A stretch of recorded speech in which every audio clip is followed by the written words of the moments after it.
এবার ট্রাম্পের বিরুদ্ধে রাজপথে নেমেছে মার্কিনিরা।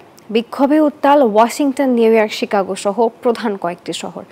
নাগরিকরা বলছেন ট্রাম্পের একতরফা নানা সিদ্ধান্ত তাদের বিপদে ফেলছে।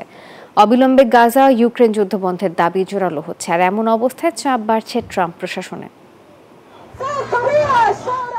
মাত্র কয়েক মাসের ক্ষমতায় ট্রাম্পের একের পর এক সিদ্ধান্তে ক্ষিপ্ত মার্কিনিরা। অভিবাসীদের বিতাড়ন, সরকারি চাকরি থেকে ছাঁটাই, গাজা ইউক্রেন নীতির বিরোধীরা বিক্ষোভে অংশ নেন। প্রায় 4 শতাধিক স্থানে সমবেত হন আন্দোলনকারীরা।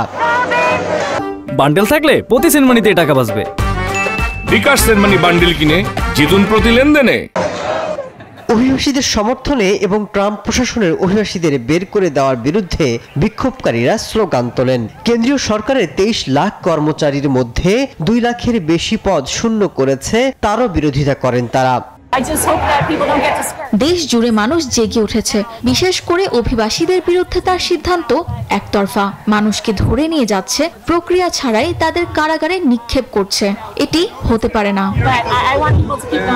ফিলিস্তিনিদের অবিচারে হত্যার প্রতিবাদ জানান অনেকে। ইসরায়েল ইউক্রেনকে অস্ত্র দেওয়া বন্ধের দাবি তোলেন তারা।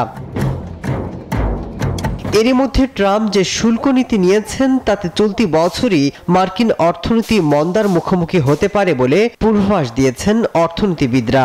অনেকেই বলছেন মার্কিন অর্থনীতিতে আস্থা হারাচ্ছেন বিনিয়োগকারীরা। এরই মধ্যে শুল্ক নিয়ে খানিকটা সুর নরম করেছেন ট্রাম্প প্রশাসন। এদিকে ট্রাম্প নীতির বিরোধিতা করে একাট্টা হচ্ছে ইউরোপ। এমন অবস্থায় চাপে মার্কিন প্রশাসন। of Africa. So let the summit Masud Rana, news 24।